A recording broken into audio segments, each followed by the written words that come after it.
একটি শিশু মানে একটি ফুল। যে পৃথিবীর সবচেয়ে নিরাপদ মানুষ হওয়ার কথা, আজ সেই শিশুই সবচেয়ে বেশি অনিরাপদ। কেউ ধর্ষণের শিকার হচ্ছে, কেউ নির্যাতনের পর ফিরছে লাশ হয়ে, আবার কেউ নীরবে নির্যাতন সহ্য করতে না পেরে বেছে নিচ্ছে আত্মহত্যার পথ। প্রশ্ন একটাই, আর কত আসিয়া আর কত রামিসা হারালে রাষ্ট্রের টনক নড়বে? গত 19 মে রাজধানীর পল্লবীতে 7 বছরের শিশু রামিসাকে ধর্ষণের পর নৃশংসভাবে হত্যা করে ঘাতক, যা নাড়া দিয়েছে পুরো দেশের মানুষের হৃদয়কে। এই ঘটনার পর ধর্ষকের দ্রুত বিচারের দাবিতে ফুঁসে উঠেছে সাধারণ মানুষ।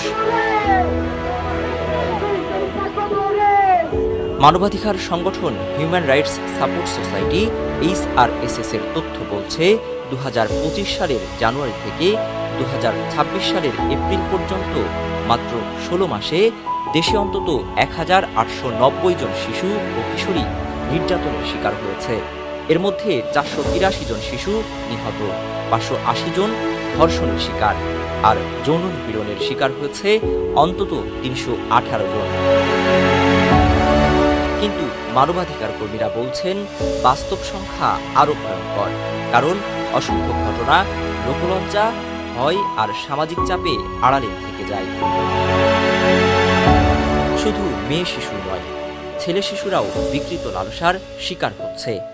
সম্প্রতি আব্দুল্লাহ নামে এক মাদ্রাসা শিক্ষার্থী দীর্ঘদিন বলাৎকারের শিকার হয়ে আত্মহত্যা করেছে বলে অভিযোগ উঠেছে। তবে সেটি আত্মহত্যা নাকি হত্যা, সেটি নিয়েও উঠেছে প্রশ্ন। বিশেষজ্ঞরা বলছেন, শিশু নির্যাতনের বড় একটি অংশ ঘটে পরিচিত মানুষের হাতেই, কখনো শিক্ষক, কখনো আত্মীয়, কখনো প্রতিবেশী। যাদের কাছে শিশুরা নিরাপদ থাকার কথা, অনেক সময় তারাই হয়ে ওঠে ভয়ের কারণ।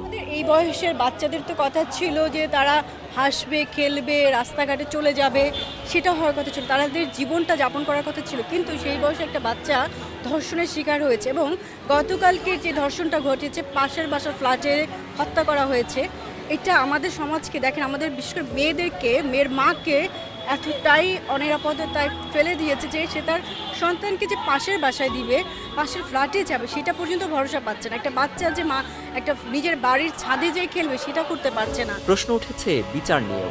অনেক সময় আসামি গ্রেফতার হয়, মামলা হয়, স্বীকারোক্তিও দেয়, কিন্তু বহু আলোচিত এসব ঘটনার বিচারের রায় হলেও বছরের পর বছর তা কার্যকর হয় না। এমন অভিযোগ ও ক্ষোভ সাধারণ মানুষের। করতেই হবে, এরকম 2-4টা বিচার হলে আর এই দেশ অরাজকতা থাকবে না। আমাদের দেশে বিচার হচ্ছে না, হবে না, সরকারের হাতে দিলে কিছু। হাজার হাজার ঘটনা ঘটতেছে, আজকে এটা হবে, কয়েকদিন পরে আবার যাবে, মানববন্ধন করে 2 দিন পরে আবার সেই পরিবর্তন। এই তো আমাদের দেশে এইভাবেই চলছে, কেন এটা চলবে? আমরা সবাই। আইন বিশেষজ্ঞরা বলছেন, দীর্ঘ বিচারিক প্রক্রিয়া, দুর্বল তদন্ত এবং অনেক সময় প্রভাবশালীদের ছায়া অপরাধীদের মনে তৈরি করেছে এক ধরনের ভয়হীনতা। যে বিগত 16 সালে একটা শিশু ব্লাড দিয়ে তার ভ্যাজিনা কেটে ধর্ষণ করেছিল সাইফুল, এবং সেই ফেব্রুয়ারিতে জামিনে মুক্ত হয়ে গেছে। জামিনে মুক্ত হয়ে গেল 10 বছর, বিচার নিষ্পত্তি হয় নাই। বাস্তব চিত্র, সমাজের চিত্র। কেন? এটার কারণ হলো আসলে বিচারহীনতার সংস্কৃতি। একটা ধর্ষণের মামলা 2016 সালের ঘটনা, এখনও সেইটার মামলার বিচার নিষ্পত্তি হয় নাই।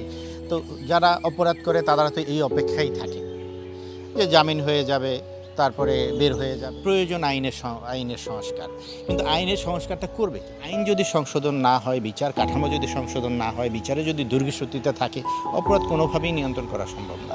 এসব ঘটনার খবর শুধু পরিবারকেই নয়, আতঙ্কিত করেছে পুরো সমাজকে। অনেক বাবা মা এখন তাদের সন্তানকে একা বাইরে পাঠাতে ভয় পাচ্ছেন অজানা আতঙ্কে।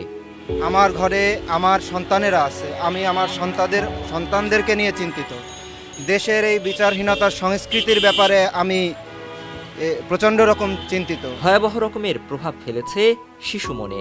মনোবিজ্ঞানীরা বলছেন, ধারাবাহিক সহিংসতা ও নির্যাতনের খবর শিশুদের মনেও তৈরি করেছে অনিরাপত্তা আর ভয়। মানুষ খেয়াল করেন যে ঘটনাগুলো আমরা দেখছি সোশ্যাল মিডিয়াতে এবং বিভিন্ন সংবাদ মাধ্যমে, সেগুলো কিন্তু আমাদের বড়দেরকেই অনেক মানসিকভাবে ট্রমাটাইজ করে ফেলছে। তো এই ট্রমার পরিমাণটা বাচ্চাদের ক্ষেত্রে আরও অনেক বেশি হতে পারে। হ্যাঁ, হয়তো 100 জনে 100 জনই এটার দ্বারা নেগেটিভ প্রভাবে প্রভাবান্বিত হবেন না, কিন্তু এর মধ্যে কোনো কোনো বাচ্চাকে মারাত্মকভাবে আহত করতে পারে মানসিকভাবে এই ধরনের ঘটনাগুলো।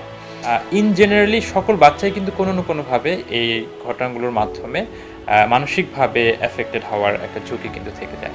বিশেষজ্ঞদের মতে শুধু আইন করলেই হবে না, দ্রুত বিচার নিশ্চিত করতে হবে। শিক্ষা প্রতিষ্ঠান, পরিবার এবং সমাজ সবাইকে হতে হবে আরও সচেতন। কারণ একটি শিশু শুধু একটি পরিবারের নয়, সে পুরো দেশের ভবিষ্যৎ। তাই আর যেন অকালে ঝরে না পড়ে আসিয়া রামিসা কিংবা আবদুল্লার মতো কোনো ফুল। এটি এখন সবার প্রত্যাশা। মিনহাজুল ইসলাম, যুগান্তর নিউজ, ঢাকা।